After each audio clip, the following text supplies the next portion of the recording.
So, good afternoon, everyone. My name is Amy. I use she, her, and I'm the Caregiver Wellness Coordinator at the Scarborough Center for Healthy Communities. Within the Caregiver Wellness Program, we have an aim to help to educate and support caregivers through sessions like this or social worker supported counseling. If you wanted to learn more about our services, please feel free to reach out to me either in the chat or after the session today. But I'm very happy you can join us today for a wonderful session on an introduction to family councils. And we have the very informative Kathleen Edwards joining us today. Kathleen holds a Bachelor's of Human Kinetics from the University of Windsor and a Master's in Arts and Health and Physical Education from Brock University. While at Brock University, she completed the Instructional Skills Workshop and earned her Graduate Teaching Assistant Practicum certification from the Center for Teaching, Learning, Education, and Educational Technology. She is an experienced instructor facilitating courses in physical education, recreation, and gerontology at Brock University, the University of Alberta, Seneca College, and Durham College. Prior to her commencing her role at Family Council Ontario, Kathleen was the Work Package 1 coordinator for AgeWell based out of the Toronto Rehabilitation Institute and a professor in the Activation, Coordination, and Gerontology program at Durham College. And with all that said, you can definitely get the level of expertise that Kathleen is bringing to us today. So thank you so much, Kathleen, for joining us, and I'm happy to hand the floor over to you. Well, thank you so much, Amy, for the very warm introduction. And so I'm excited to be here today because I work for a hidden gem in Ontario, if you aren't familiar with the long-term care system. So we're going to be talking about the Introduction to Family Councils Ontario and the Introduction to Family Councils. So what are we going to do today? So today we're going to talk about who is Family Councils Ontario, as well as the definition of essential family caregivers, because you play such a valuable and important part of the long-term care sector and ecosystem. We're going to talk about what Family Councils Ontario does, so our mandate, our programs, and our services offered, talk about some supports that we offer. We're going to define a family council and talk about some of the common ground or goals that they have, and talk about why it's important to understand and engage with families in long-term care. And then talk about how you can learn about Family Councils Ontario and how you can access some of the resources that we have available. Specifically, I'm going to highlight how you can join our mailing list if you're not already on our mailing list, because it sends out lots of information about things that are relevant to families, including any updates from the ministry about the policies and regulations when it comes to visitation in long-term care or IPAC or anything else that's going on within the sector. So my name is Kathleen Edwards, and I'm the Education Manager for Family Council Ontario. So if you do have any questions based on what you hear today, please feel free to reach out to me. I tend to accumulate resources and information specific to the long-term care sector, but also just tied to various topics within the gerontological field and realm. So feel free to give me a call, send me an email if you do have any specific questions, and I'm happy to answer.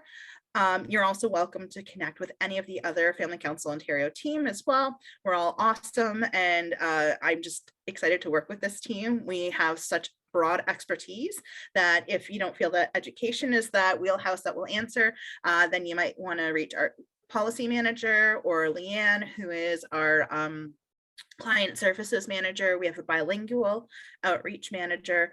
So if you want supports in French, because we are a provincial organization, we do offer support in both English and French. So if you do speak French and want supports, we have the capacity to support you in that way. So I can tell you a little bit about who I am, and you've heard a little bit about my introduction. So I can tell you that my first full-time job outside of my undergraduate degree in kinesiology was in long-term care. It was in a home that was primarily Italian. And so I really enjoyed the opportunity to connect with the residents and get to know them and get to know a little bit more about the Italian culture and Italian Canadians. My favorite memory working was working Canada Day.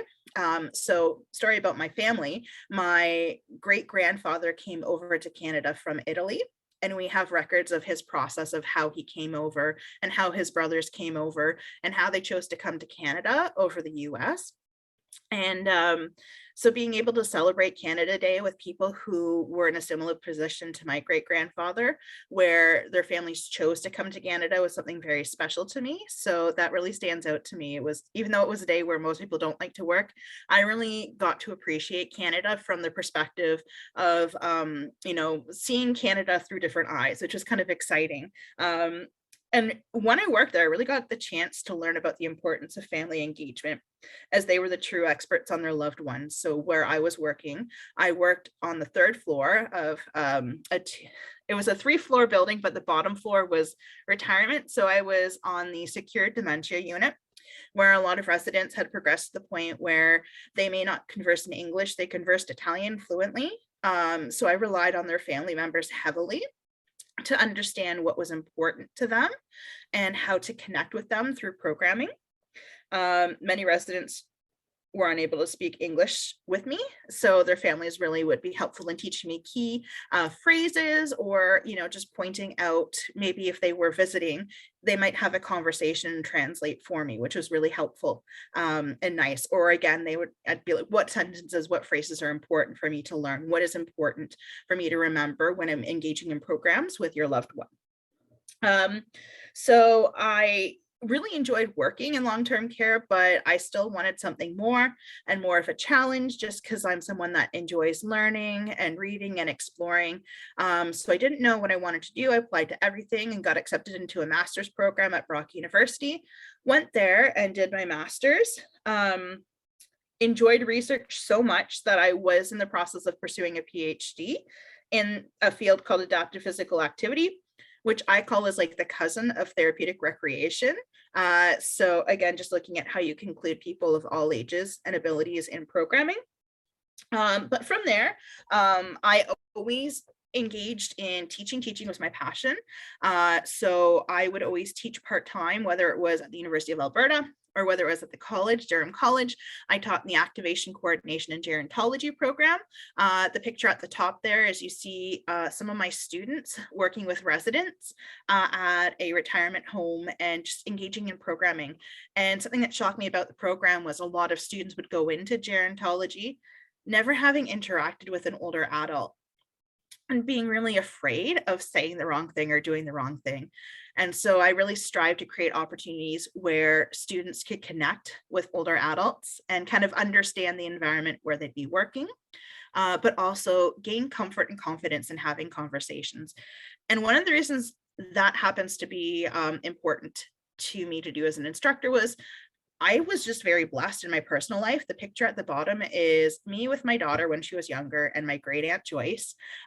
She was married to my grandfather's brother, and she was like a second grandmother to me. I've always been very close with my grandparents' extended family. They live in Michigan. We would go and visit them quite regularly. And when I had the chance to go on a road trip with my daughter, like that was the first place I wanted to go, was I wanted to take her to visit Michigan to see my great aunt, to let her form that connection. And it was kind of interesting to see my great aunt interacting with her. So family is really important. As I said, I also had the chance to work with AgeWell as a work package coordinator. AgeWell is a national center of excellence. It's based out of Toronto Rehabilitation Institute, but it's tied to the University of Toronto because many of the academics are co-appointed. And one of the exciting things about that is I had the chance to be selected to go to the Summer Institute, which is basically where they take individuals who are trainees or learning about gerontology, and they bring you all together, and you have all sorts of different backgrounds, and they have you work together as a team to solve a problem. And that process is led by a mentor. So in that case, the mentor is named Roger. He's an individual living with dementia.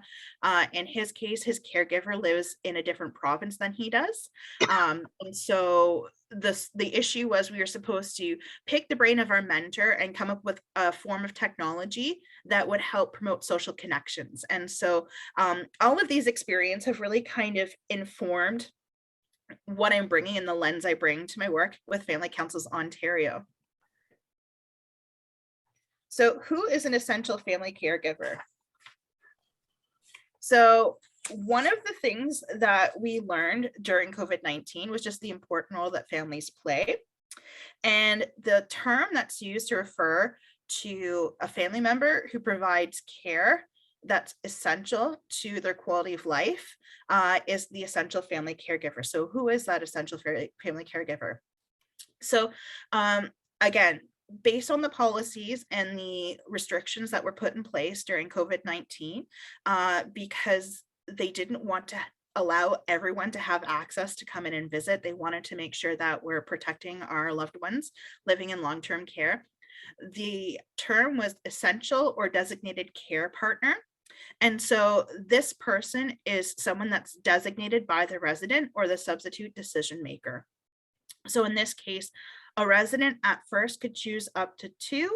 Now it's expanded that they can choose up to 4 people who are essential family caregivers, that regardless of the status of the home, if it's an outbreak or not an outbreak, these are people that come in and the purpose of their visit is to provide direct care to the resident. So an essential family caregiver is someone who would come in every day. They would probably support that resident in getting dressed, in feeding, so eating their breakfast, lunch, or dinner, in participating in programs if programs are open. And now that is something that they will be doing, is that they are able to join a resident in programs, but the number of participants in programs will be unique from home to home. But the purpose of that care, they're essential because they're providing some type of care above and beyond what would be provided by the staff at the home.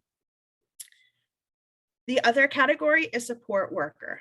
So this is a type of essential visitor, but the difference is that this is someone that might be hired by the family, and the purpose of their visit is to perform some form of essential service for the resident that lives in the home. So this could be an additional PSW that the family opts to hire to bring in to support with feeding and meals, or to provide companionship. This could also entail a specialist, an occupational therapist who may not work in the home that wants to go in. And again, they're providing some form of support to that resident in order to improve their quality of life. And then the last category is a general visitor. So again, this is the category of visitor is that the purpose of that visit is specifically for social reasons.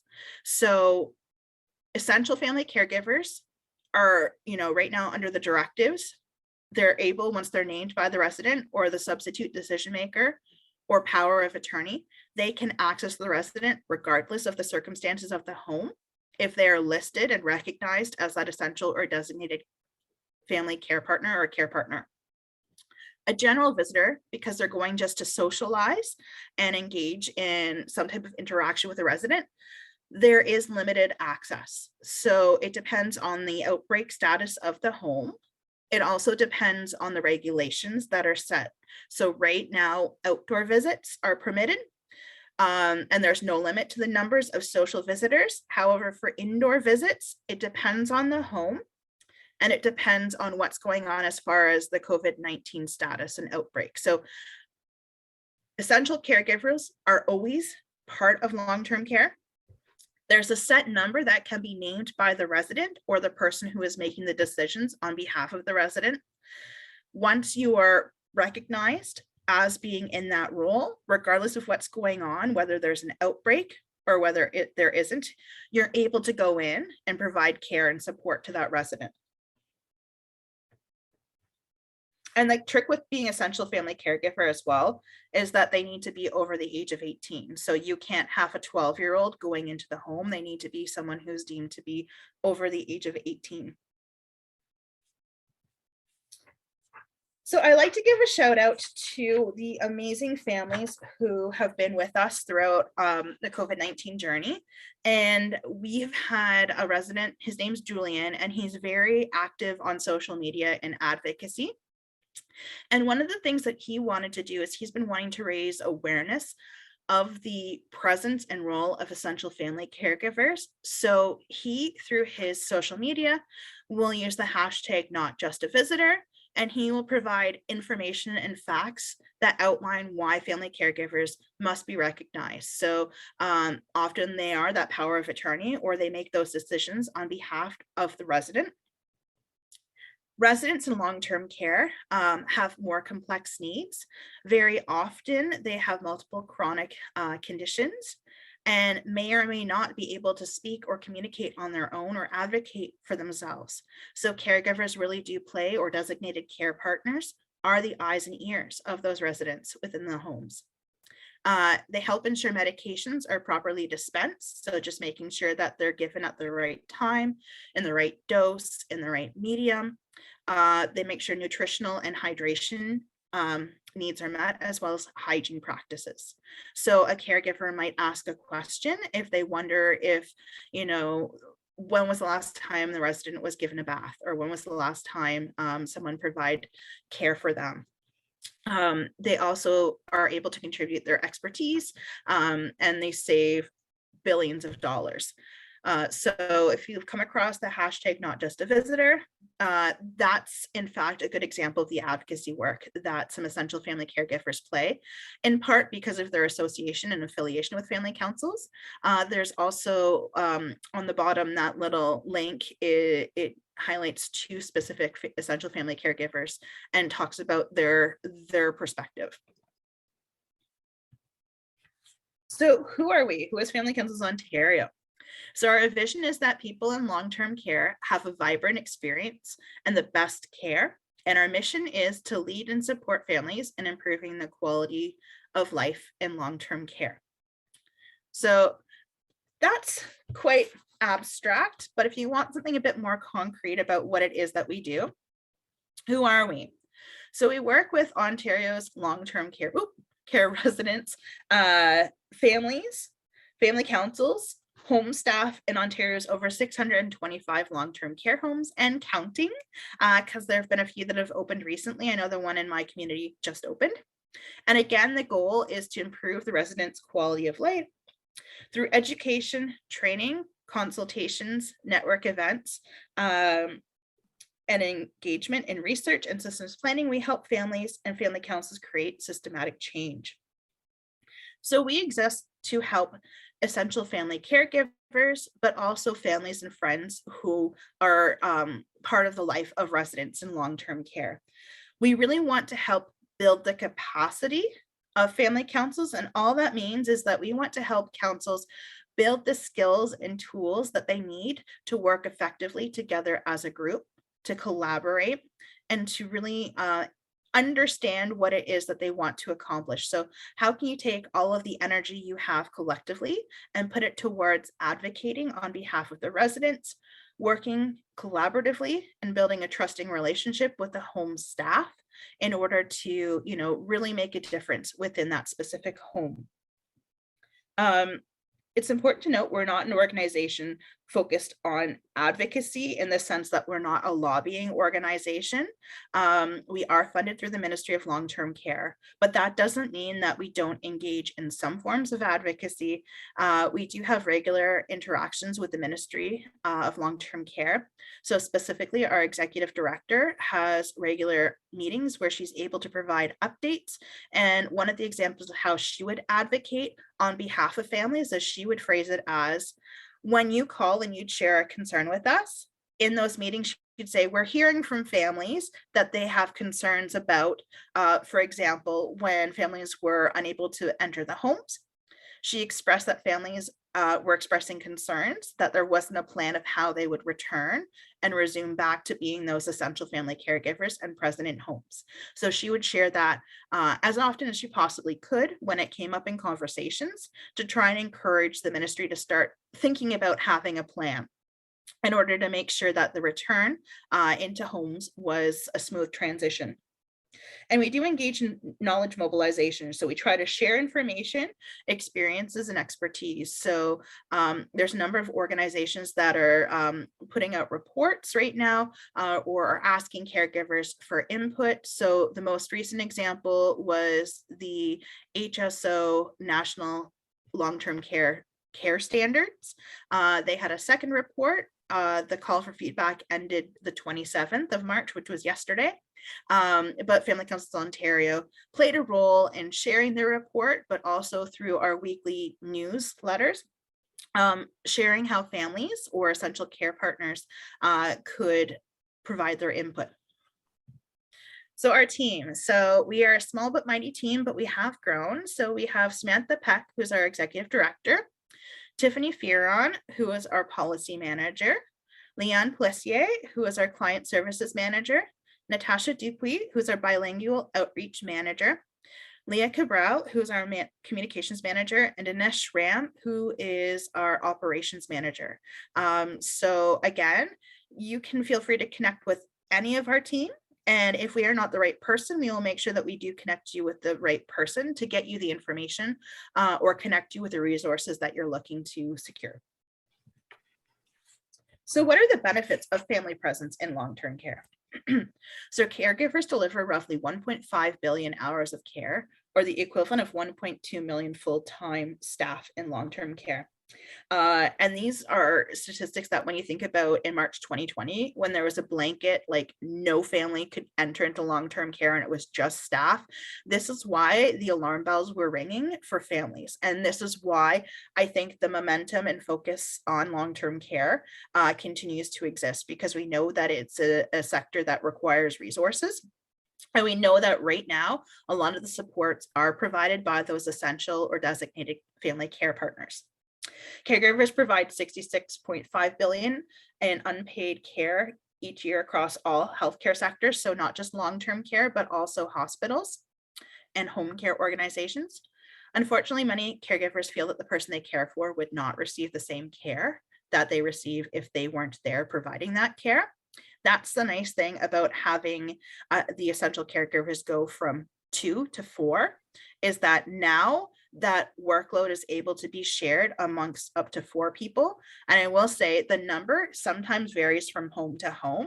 There are some homes that have allowed up to 5 or 6, but they would have needed to have allowed that 5 to 6 individuals before December of last year. I don't know why that is, but that's just how the ministry explained it. So having more people in the essential caregiver role is helpful, because that means that there's less risk of fatigue or burnout for the person who is there every day providing that care. And family presence is known to improve adherence to medication and to help maintain cognitive function and preventing falls. So family presence is important because when it comes to giving someone their medication during meals, they might know some tips or tricks or have the patience to make sure that that individual does take their medicine. Again, just providing that, stimulation. Families know their loved one more than staff do. So you might know topics or things that were important to them and have good conversations with them that will help them keep their mind and body engaged. And again, preventing falls, because you're there to attend to their needs. They don't have to wait for staff to respond to a call bell. They don't have to get up and try and look for staff. The family can do that on their behalf. So one thing that's important for you to know, if you do become that essential family caregiver or care partner within long-term care, there's something called a family council. What is a family council? It's an organized, self-led, self-determining democratic group composed of family and friends and persons of importance to residents in the long-term care home. So each council will be unique in the specific size and structure, as well as right now how they are meeting. Some councils have met online. Some councils have not met at all since COVID-19 happened because they prefer face-to-face and in person. So again, the goal is that it's a group of people who come together, who figure out how they want to be organized, how they want to work, and it consists of people who are family, like blood relations, but also friends or people who are important to that resident. And then the thing that brings you all together is that you are connected to a resident living within a specific long-term care home. So what are some things that are unique to family councils? So they come together and interact with each other regularly. So most councils meet each month. Some councils will meet each month of the year, including through the summer and in December. However, some, realizing that they want to spend time with family or have a bit of a break, will take a break in the summer and will often take a break in December, but they will just, discuss those expectations for the regularity of meetings as a group. They share a sense of belonging and purpose. So specifically, they will share that sense of belonging and purpose because they are there because they care about someone who lives in long-term care, and they are part of that long-term care micro community. They will have common goals and objectives. So councils, when you come together, there's a reason that brings you together. And so as a group, you'll have a discussion about what is it that's important to you? Why are you there wanting to engage with other family caregivers? And how can you work together to accomplish those goals or objectives, and has some type of structure, rules, and methods of operation. So there's some way of structuring the ways you interact with one another that is understood by all. So you know how you're going to meet, you know what you can and can't say, you know who to go to if you want to add something to the agenda, you know who's going to be leading the meetings or how the meetings are going to look and feel. So there's some type of structure, but again, each council is unique in the size and the structure. And that's one way that Family Council Ontario does help councils. We do provide some support when it comes to figuring out how can you create that structure. So what are some different ways that councils can look? And how do they work? And then how do you decide on if something isn't working? How can you adapt it to make sure that everyone feels comfortable and welcome? We do have an introductory video that I will share in the link. It's a great video because it comes from some family council members who are actually sharing a little bit about why they got involved with family council. And you get to see inside a long-term care home what a meeting would look like, how they interact with the staff, as well as some of the really exciting projects and initiatives that the council did within that home to make a difference in the quality of life of residents and for the staff. So who can be a member?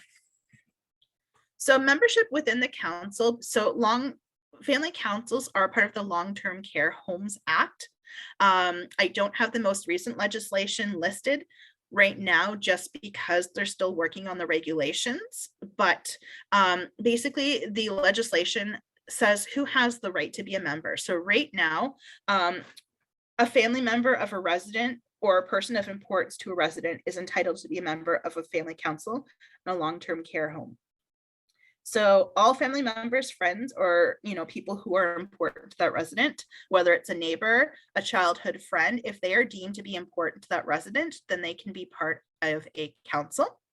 So that is a good thing because that means that it's not just up to only residents who have family in that community can get involved. The chosen family of that resident can also play an active part of a council. But it's also interesting because it can create additional challenges to the group dynamics when you have siblings who may not see eye to eye who become part of a council. There are potential for group dynamics to emerge.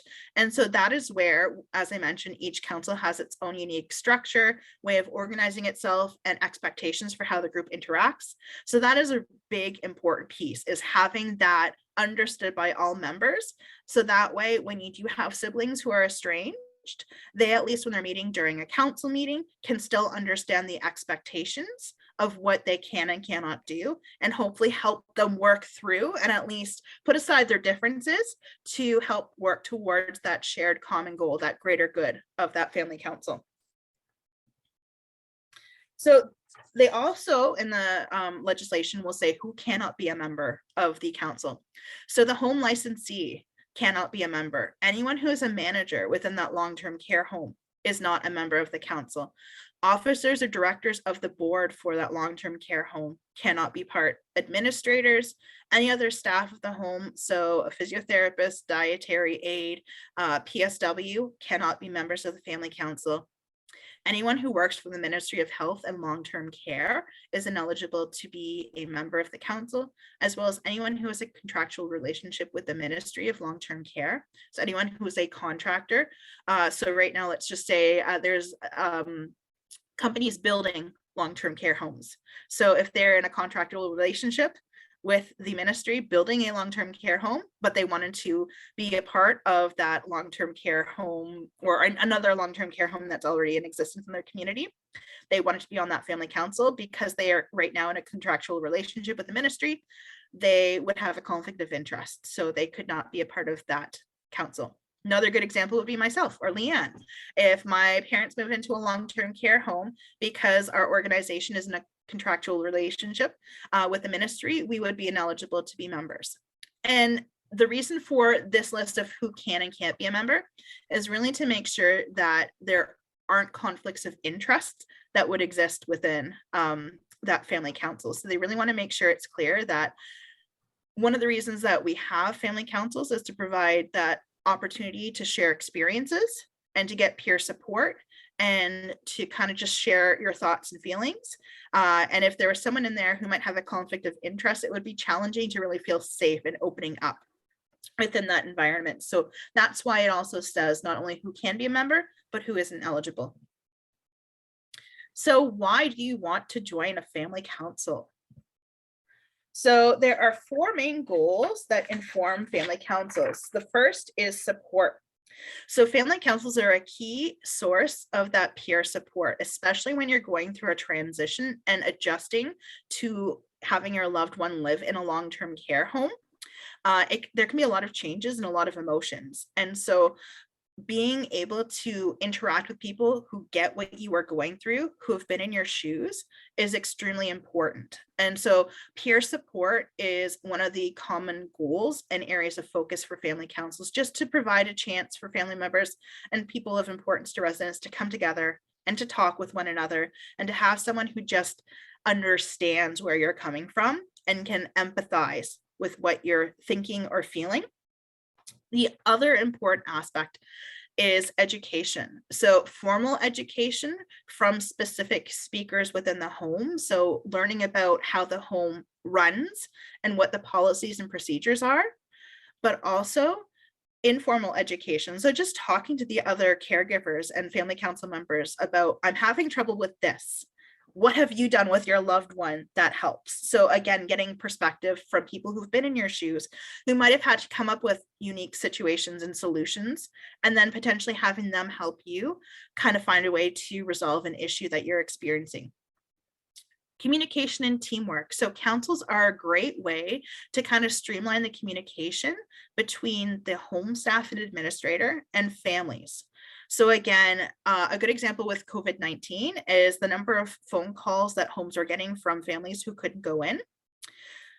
Rather than having 400, 500 calls from, family members, having one family council chair or leader from that council calling the home and asking questions on behalf of the families is much more streamlined, because then they can focus on answering the questions in detail. So councils play a key role in developing strategies to have a strong relationship with the home and how you want to communicate. So specifically, setting aside what is the ideal structure to have that collaborative relationship. So how often do you want to be having conversations with the home leadership? In what ways do you want to have those conversations? So is it going to be happening through email? Is it going to happen on town hall phone calls? Is it going to happen through, face-to-face? What is your preferred method of communication? The other aspect is advocacy. So advocacy can have 2 things. It can be internal advocacy within the home. So again, noticing something that needs to be addressed. So an example might be, you might notice that there's issues with, one of the issues is laundry. So residents' laundry is not going to the correct place. So a family member might raise that concern. And if a number of families are also experiencing that, it becomes a collective concern where the council can raise that concern to the home and ask them to present a solution to the problem. So saying, we're noticing that our residents are losing all of their socks, or our residents are losing, certain items are not being returned to the right individual, and we're having to, find its way home ourselves. What can we do to streamline the solution? So the home might present some solutions, but also the council can present some ideas of what they feel might be helpful to resolve the solution as well. And then council can also engage in external advocacy. So this is more system-wide advocacy. So this is where a council can decide they want to write a letter to the local politicians just to speak about how issues tied to long-term care are impacting the care of the loved one or the resident that they are connected to within the long-term care home, but also impacting them as those caregivers or people affiliated with a resident within the long-term care home. So those are the 4 goals that typically inform what family councils will be doing and the work that they do together. Another thing that's important for you to be aware of is the Ontario Caregiver Organization. They are similar to Family Councils Ontario in the sense that their mandate is to support all caregivers across all healthcare settings and settings in Ontario where someone might be providing care. So home care to hospital to long-term care. They are there to support caregivers. One of the resources that they have created that is extremely helpful and a really good project for family councils to work collaboratively with homes on is the Partners in Care resource and the Caregiver ID program. So the Partners in Care resource is basically taking a pledge. So this is basically a commitment that the caregivers as well as the care institution take. Each one says, I pledge to do this. So these are the things as an organization we say we will do to support caregivers. On the other side, the caregivers would then said, these are all the things that I say I will do to make sure that the home or the hospital or the institution can provide the care. So it really kind of outlines the expectations and relationship that you both expect to have with one another. And that is a really good resource to go to because it can, make sure that you're all on the same page and recognize that, you really do want to do what's best for the resident. Another important thing is the Caregiver ID program. And I said that, as I mentioned, there's different categories of visitors within long-term care. And so the Caregiver ID badge is a really good way for family councils to support homes in kind of differentiating the different roles between an essential family caregiver or a designated care partner and a social visitor. And I will say there were certain homes in Ontario during the pandemic that are very good examples of how this program can be carried out. So the Family Council played a role in informing those essential family caregivers or designated care partners that they needed to make sure they were registered, and in knowing who that person needed to go to identify that they were that registered essential family caregiver. So they'd have a badge that would say, I am an essential family caregiver. If they were there for a social visit, then when they were going through the process to enter the home, whether it's the screening and then the test or whatever it is, or just if they're having an outdoor visit right now, if they're going to the designated area to check in for their outdoor visit, then they would get a badge that said that they were a social visitor. So some homes will distinguish between the categories with that ID badge. And that is important, again, just as a visual reminder of the presence of caregivers within the long-term care home. And that's a really good project and way for family councils to collaborate with the home staff. So what is it that you can do to prepare as you are going to be going through the process of transitioning from supporting a loved one either in the hospital or in the community to a long-term care home? So some questions to ask. So as you're going for a tour of the home or as you're exploring homes, maybe you're calling some homes in your area that you have on your list. Some questions you might ask is, does your home have a family council? Hopefully the home would be able to answer yes or no. If you go into the home, another way where you can learn about what the family council does and how active they are is asking, where's the family council board? Most homes should have a designated area. It's like a bulletin board in the home that the council gets to decorate. They'll post information about how to contact the family council. They'll have the last council meeting minutes posted, and they'll also have a flyer that might state when the next family council is happening.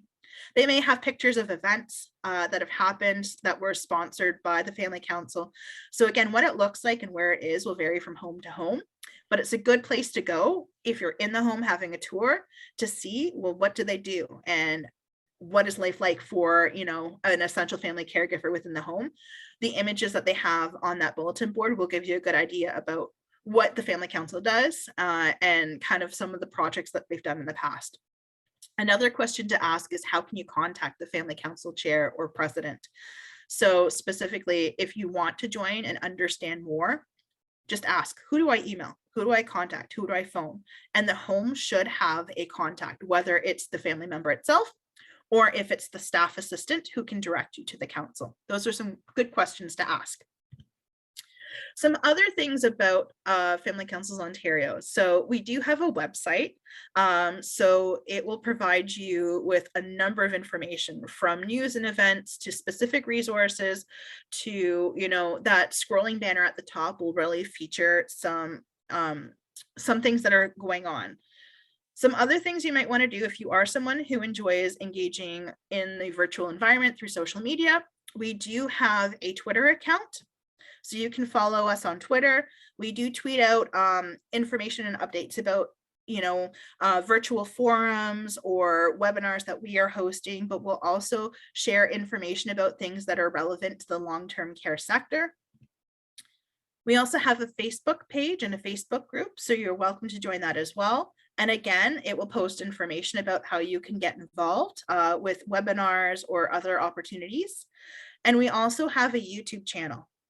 So if you want to learn a little bit more about family councils, but are interested in a specific topic, a good example is last week or a few days ago, we had the Ministry of Long-Term Care come and actually present the update on what's happening in response to the pandemic. So if you wanted to understand those regulations and hear the ministry answer the specific questions that were asked, then that's a good recording.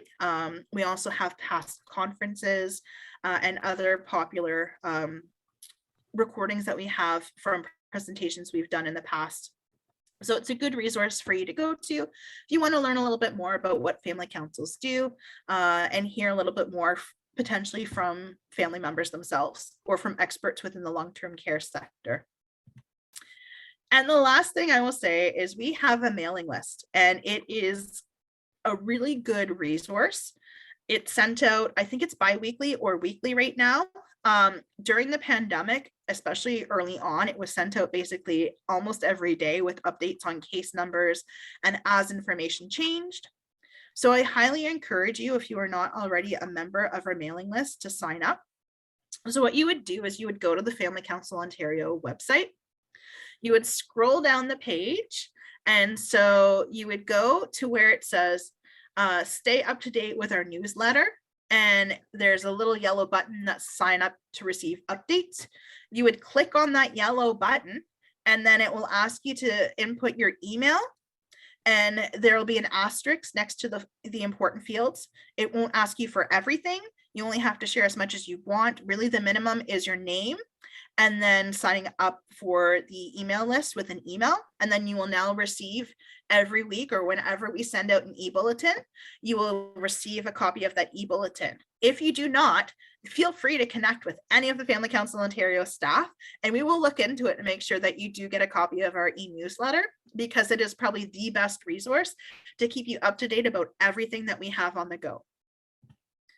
So those are my references. And then again, here's our contact information. So please make sure, and I don't have Leanne, and I don't have Dinesh, and I don't have Leah on here, but their contact information is listed on our website.